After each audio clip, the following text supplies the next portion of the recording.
Hi, welcome to the show. Today the spotlight is on the twilight years of the Game Gear, and I've picked out a few Sonic games that I happen to like on that system from towards the end of its time. Now these might be games that you've never played before, but hopefully you've at least heard of them. Did you know that there were more Sonic titles on the Game Gear than any other Sega hardware? Well, let's take a look at the ones I've picked. Hopefully you find something to enjoy, or maybe a gem that you've not picked up before. Let's see how we get on.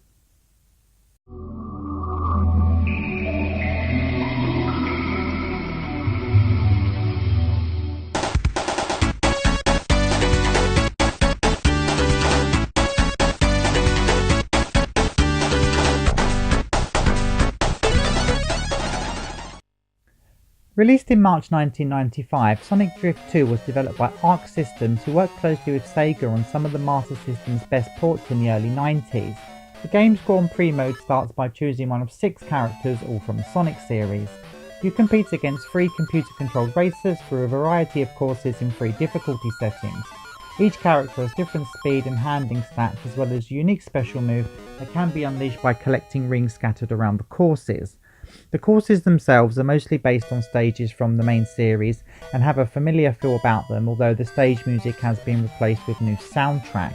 The presentation is bright with some nice pixel art that makes use of the Game Gear's extended colour palette, and while not the best visuals you will find on the Game Gear, they serve their purpose well and there is no slowdown or problems with collision. There are power-ups to be picked up that grant bonuses such as a quick burst of speed or short-term invincibility. There is a real arcade feel about the races, and the CPU controlled characters provide a stiff challenge. It will certainly take a few goes to get hang of the courses, but a lot of the winning comes from being smart with the timing of your power-ups and special moves. The game is not without its faults, however. The handling of the carts could have been better, and there is a limited draw distance which can sometimes create problems with cornering. Overall, this is a competent racing game with enough challenge to give it some longevity, and while no Mario Kart beater, this is a must for fans of both Sonic and racing games on the Game Gear. Released in April 1995, Tails' Sky Patrol was a Japanese exclusive to the Game Gear developed by Vioxx. This was the first of 2 Game Gear titles to star the two-tailed fox, and one that could easily be said to have the handheld's best visuals. The developers really did push the Game Gear to its limits, and the amount of on-screen colours and huge sprites is impressive.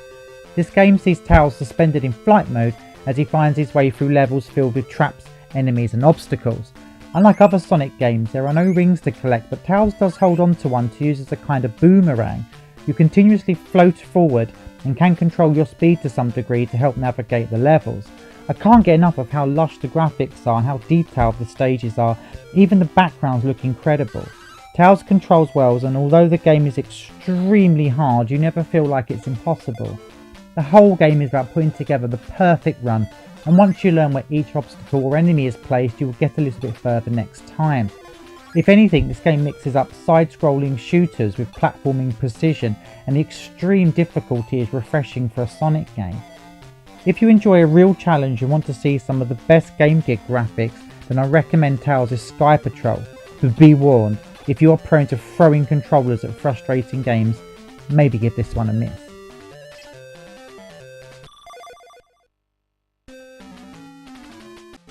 Released in September 1995, Tails' Adventure was developed by Aspect, who are more widely known for their work on the main Sonic series and the Disney ports for the Master System and Game Gear.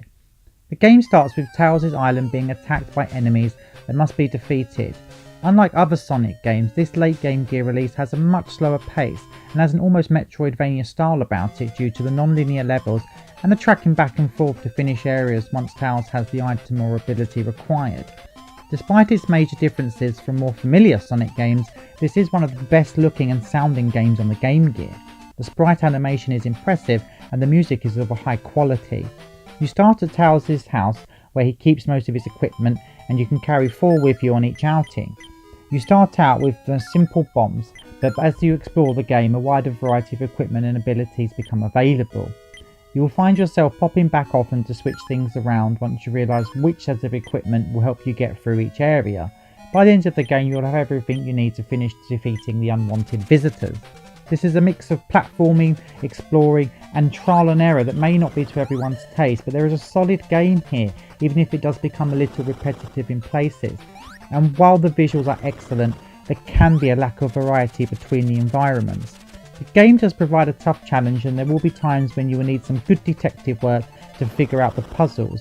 I'm never sure what to make of Tales' adventure. It is one of those love it or hate it type of affairs, so I will not recommend it beyond saying that if you're a Sonic fan and you're looking for something a little bit different, you can't go far wrong here.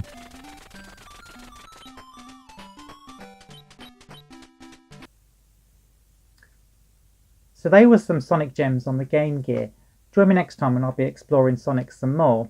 And in the meantime, if you want to experience any of these games and don't fancy shelling out the massive high prices for the original hardware, you can get all 3 of these games on the Sonic Gems collection for the PS2 or the GameCube. Well, I've been Retro Faith. Thanks for watching. Keep it retro.